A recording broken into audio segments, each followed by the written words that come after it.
జ్ఞానవాణి శ్రోతలందరికీ శుభోదయం. ఈరోజు మనం పునీత వెరోనికా జూలియాని గురించి వినబోతున్నాం. ఈ పునీతురాలు 1660లో ఇటలీలో జన్మించారు. చిన్న వయసు నుండి ఆమె దేవుని పట్ల లోతైన ప్రేమను కనపరిచింది. ఆమె 17వ సంవత్సరాల ప్రాయములో కపూచన్ పువర్ క్లాస్ సంస్థలో ప్రవేశించి పేదరికం, పవిత్రత మరియు విధేయత అను 3 వ్రతాలను స్వీకరించారు. సువార్త విలువలకు అత్యంత ప్రాముఖ్యతనిస్తూ క్రీస్తును సంపూర్ణముగా అంగీకరించారు. సిలువను ఆలింగనం చేసుకోవటం ఆమె ప్రత్యేకత. పునీత వెరోనిక యొక్క ఆధ్యాత్మికతను నిర్వచించే లక్షణాలలో ఒకటి, సిలువను స్వీకరించటానికి ఆమె ఎప్పుడూ సిద్ధంగా ఉండేది. అది ఎలాగనంటే ఆమె శారీరక రుగ్మతలతో బాధలు పడ్డారు. తన జీవితమంతా తీవ్రమైన ఆధ్యాత్మిక పరీక్షలను ఎదుర్కొంది.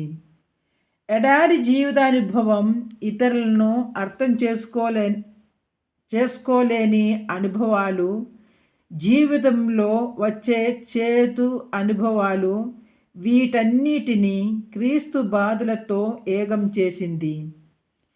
సిలువలో నిరీక్షణ మరియు సిలువ యొక్క అర్థాన్ని కనుగొంది. తన బాధలను మరియు కష్టాలను దేవునికి సమర్పించినప్పుడు ఆయన వాటిని దయ, పవిత్రతకు మూలాలుగా మార్చగలడని ఆమె విశ్వసించింది. పునీత వెరోనిక తన మడపరిధి ఆలోచనాత్మక జీవితాన్ని గడిపినప్పటికీ ఇతరుల పట్ల ఆమెకున్న ప్రేమ మరియు శ్రద్ధ దాని గోడలకు మించి విస్తరించింది.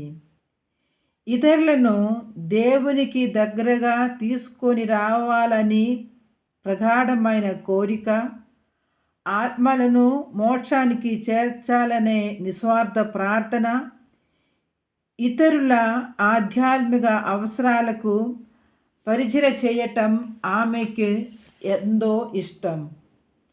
తన ఉన్నత అధికారుల అధికారానికి పూర్తిగా సమర్పించుకుంది. తనకు వచ్చిన బహుమతులను మరియు ప్రతిభ అన్నీ దేవుని నుండి వచ్చిన ఆశీర్వాదమని ఆమె గుర్తించింది. ఆమె వాటిని కేవలం దేవుని మహిమ కోసం ఉపయోగించింది. దేవుని కోసం తన సొంత కోరికలను, ఆశయాలను ప్రక్కన పెట్టి దేవునికి ప్రీతిపాత్రులుగా జీవించింది.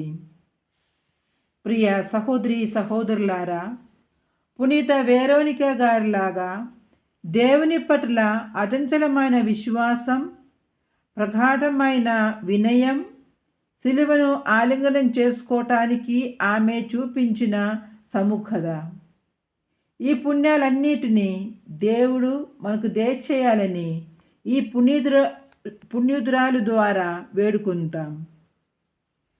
పితా, పుత్ర, పవిత్రాత్మ నామమున ఆమేన్.